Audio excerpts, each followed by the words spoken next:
Olá pessoal, tudo bem? Aqui é Samuel Possebon, editor da Teletime. A gente está de volta com mais um Boletim Teletime, o nosso podcast diário com as principais notícias do mercado de telecomunicações. Hoje trazendo o que foi destaque nessa terça-feira, dia 15 de agosto de 2023. Mais uma vez agradecendo a ConnectWay, nossa parceira nesse podcast, por viabilizar esse nosso esforço diário de trazer as principais notícias do mercado para vocês. A ConnectWay, empresa que há 20 anos traz equipamentos Huawei para o mercado brasileiro e soluções na área de telecomunicações. Vamos começar então com as principais notícias do dia. A gente falou um pouco essa semana sobre o mercado de FWA, né? É um mercado que tem das sinais de que pode se desenvolver no Brasil. A Claro lançou na semana passada a sua solução já comercial de FWA para usuários residenciais.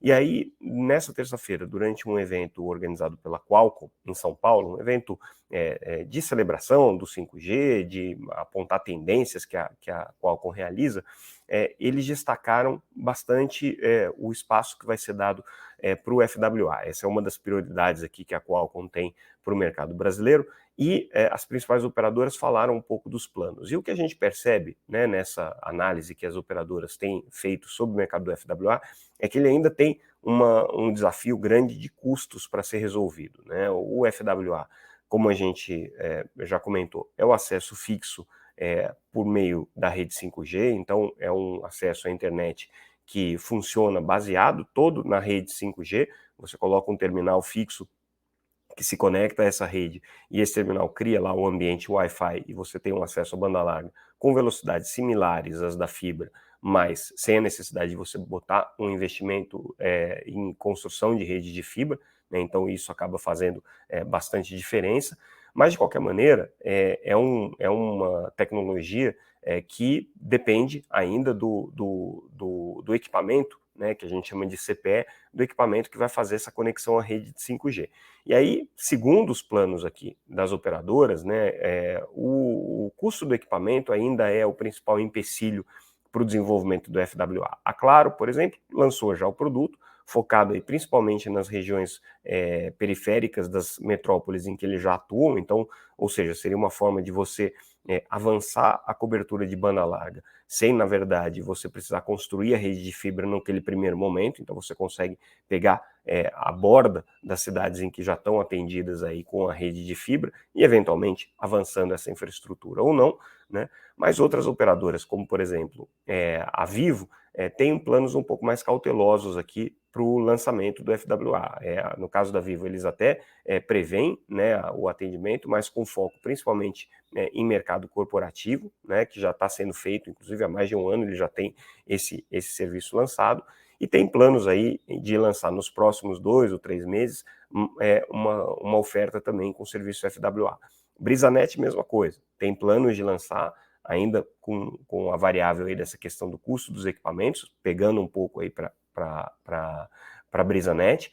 Nos próximos 2 ou 3 meses, inclusive, eles vão lançar o serviço de 5G de uma maneira geral, então o FWA está nos planos aqui deles de cobertura, e a TIM é aquela que está mais cautelosa, ela tem planos aqui de chegar com o FWA, mas só a partir do ano que vem, porque eles preveem aí que com o barateamento dos equipamentos, né, na casa aí de 40%, esse serviço comece a ser um pouco mais viável, né? Do outro lado, você tem fornecedores já lançando equipamentos com FWA, você tem a Intelbras, que já foi parceira, inclusive, da Claro aí no lançamento do FWA, a Qualcomm, óbvio, incentivando muito, né, o desenvolvimento dessa tecnologia, né, e principalmente pensando e apostando em políticas públicas aí de conectividade em escolas, por exemplo, que poderiam ser uma forma interessante de você trazer a tecnologia FWA para a ponta, né, atendendo usuários que precisam de uma cobertura muitas vezes não servida por rede de fibra, mas que já tem 5G e que precisam de uma cobertura Wi-Fi. Então o FWA seria muito útil nesse sentido aí. Estou pedindo desculpas aqui pela minha voz, porque eu estou com essa gripe e hoje, né, a minha garganta realmente amanheceu aqui completamente comprometida. Aí falando em políticas públicas, o BNDES também aproveitou esse evento para anunciar alguns planos de investimento que eles têm com relação políticas de conectividade utilizando recursos do FUST, né, e deixou bastante claro que o financiamento dos equipamentos FWA está nos planos deles. Então, eles apontaram aqui, né, diferentes faixas de projetos que eles vão investir, inclusive o custo desses projetos é bem interessante. Por exemplo, projetos de educação, favela e conectividade rural, o custo do financiamento do BNDES vai ser de TR mais 1%. Né? Os investimentos em coberturas rurais, aí já com foco já em rodovias e redes móveis, o investimento é financiado pelo BNDES com uma taxa de 2,5% mais TR, e no caso de cidades também seguindo, conectividade em cidades também seguindo aqui essa linha de TR mais 2,5%. Mas em todas elas está previsto o financiamento dos equipamentos FWA também, o que é uma novidade, né, e é uma demanda da indústria, porque pelo custo dos equipamentos, você ter o custo do terminal financiado. E, obviamente, eles estão fazendo isso com vistas a incentivar a produção nacional de equipamentos com essa tecnologia de acesso fixo pela rede 5G. Então, empresas aí como a Intelbras, com certeza vão se beneficiar disso. E aí, falando em 5G, a gente traz a informação de que ainda esse mês, até o dia 23, a Anatel deve aprovar no seu grupo, né, que gere as obrigações do edital de 5G, o GIRED, o GAISP, deve aprovar a liberação de mais 100 cidades para receberem o sinal de 5G na faixa de 3,5 GHz. Essas cidades são cidades todas abaixo de 30 mil habitantes, então pela primeira vez a Anatel começa a pegar, pela primeira vez não, porque ele já cidades abaixo de 30 mil habitantes, mas agora com ênfase, né, são só cidades com menos de 100 mil, de 30 mil habitantes, então pela primeira vez a Anatel está priorizando só cidades nesse perfil, que são cidades que estão no rol de obrigações das operadoras regionais de 5G. Então a Anatel vai liberar isso até o final desse mês. Com isso aí ela começa a intensificar o ritmo de liberação agora para pequenas cidades. As grandes cidades já estão praticamente todas já com o sinal verde para receber as operações de 5G, mas a gente tem que lembrar que para as operadoras lançarem depende delas, não depende da Anatel. A Anatel só dá o sinal verde, né? Depois cabe ao plano comercial de cada operadora lançar o 5G. Outra notícia que a gente traz hoje é sobre o acordo entre o Init e Vivo. Eles rebateram aquela manifestação que a gente noticiou do jurista Floriano Marques, que tinha feito críticas bastante contundentes ao acordo Init Vivo.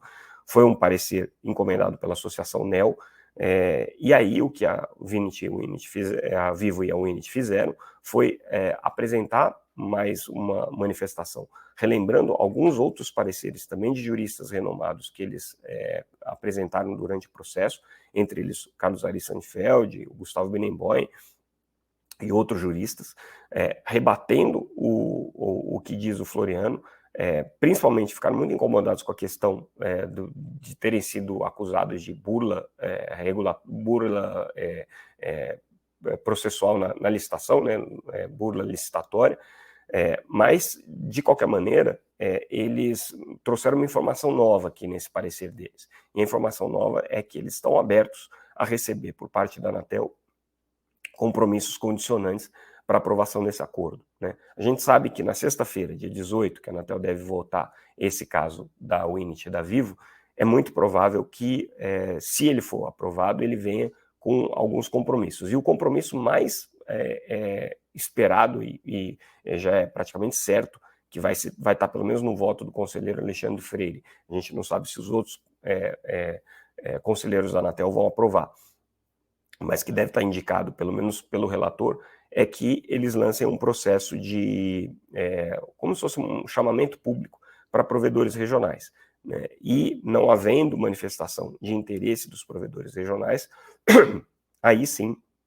a Vivo e a Winit teriam um sinal verde para poder fazer o acordo entre elas. Essa deve ser a condicionante colocada pela Anatel. A novidade é que aqui nesse parecer, que praticamente foi a última manifestação da empresa dentro do processo até a decisão da sexta-feira, eles assumem o compromisso, sinalizam, né, a intenção e a disposição de assumir compromissos caso a Anatel assim estabeleça. Então, aqui foi meio que um sinal de bandeira branca aqui, apresentado pela Vivo e pela Winit para a reguladora, no sentido de conseguir a aprovação desse processo, né, que prevê o acordo entre elas para compartilhamento do espectro da Winit e para uso da infraestrutura da Vivo. Tem sido muito questionado pela Associação NEL, pela Telcom, tudo isso, essa novela que a gente vem acompanhando aí há mais de um ano. A gente traz também uma notícia, uma matéria bem interessante com o balanço da implementação da Lei das Antenas. Está sendo feito pela Abrintel, que é a associação que reúne as empresas operadoras de infraestrutura de torres, e que tem feito um trabalho bastante intenso aí, cidade a cidade, para conseguir convencer os municípios a adotarem legislações específicas de antenas que promovam o desenvolvimento do 5G, o desenvolvimento da implementação desse tipo de infraestrutura. Sem ela, obviamente, não tem é muito interessante, porque assim, eles mostram que do ponto de vista das capitais, acho que falta uma capital só para ter uma lei de antena adequada, mas eles têm visto aí ao longo desse processo algumas dificuldades. Primeiro, algumas capitais que apresentaram leis de antenas, mas com taxas tão absurdas que eles foram obrigados a judicializar. Então é o caso, por exemplo, de Manaus, em que houve uma legislação que praticamente inviabilizou, né, o serviço, né? Depois, agora eles estão focando, né, nas cidades com mais de 200 mil habitantes que ainda não têm legislações de antenas específicas. São cidades muito importantes aí que precisam ser colocadas, né? Recentemente eles conseguiram aprovação na cidade de Goiânia e Salvador, né, com muitos anos aí de debate, então a coisa funcionou bem. No caso de Salvador, a legislação veio com a previsão de postes multifuncionais, que é uma coisa que a Brintel discorda um pouco, mas as operadoras de telecomunicações querem ter.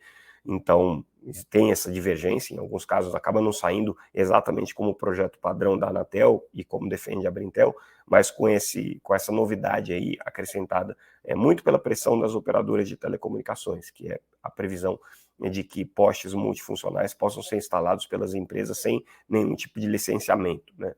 Então, as operadoras estão trabalhando muito nessa frente. E agora, o foco deles é conseguir expandir para essas cidades que ainda não têm legislações de antenas, né? Então, eles estão muito empenhados aqui em conseguir avançar agora para além das capitais. Mas, de qualquer maneira, o balanço é muito positivo aqui, feito pela Abrintel, do esforço, né? Praticamente foi um trabalho aí de formiguinha, de conseguir cidade a cidade conseguir fazer com que elas adotem legislações de antenas favoráveis. Então, um trabalho aqui importante que tem sido feito pelo setor de telecomunicações.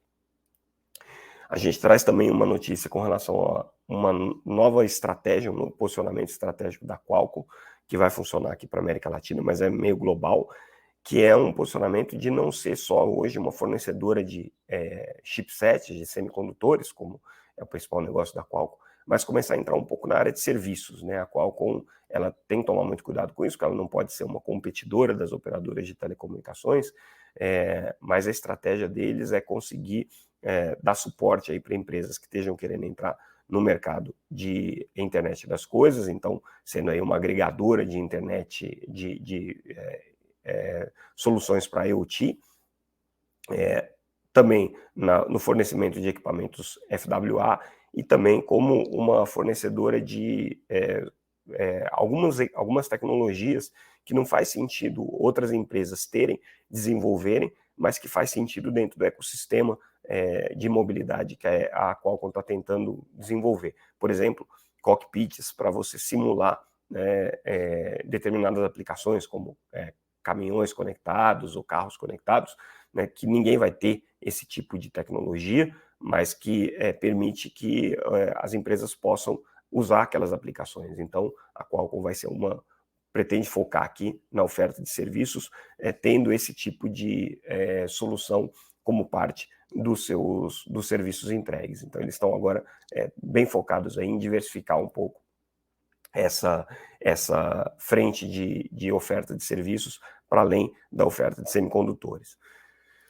A gente traz a notícia também, agora que a minha voz está chegando no fim, então já tenho que encerrar aqui o nosso boletim, mas enfim, a gente traz a notícia que a comissão, que foi criada no Senado, uma comissão especial para analisar o projeto de inteligência artificial.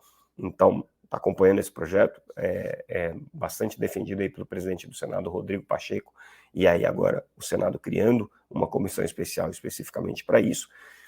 E a última notícia do dia, antes que acabe totalmente a minha voz, com relação ao balanço da Desktop, apresentando aí crescimento no segundo trimestre. Ela teve um crescimento de 11%, aliás, perdão, 46% em relação ao mesmo período do ano passado e 11% em relação ao primeiro trimestre do ano. E ela chegou a uma receita aqui no segundo trimestre de 247 milhões de reais. Então, a Desktop aqui crescendo e dizendo que continua compradora de operadores de pequeno porte. Então, essa aí é a última notícia do dia. Antes que acabe a minha voz, ficamos por aqui então. Agradeço mais uma vez a audiência de vocês e amanhã a gente volta com mais um Boletim Teletime, se a minha voz assim permitir, mas acho que vai estar tudo certo. Obrigado, pessoal, mais uma vez pela audiência e até amanhã. Tchau, tchau.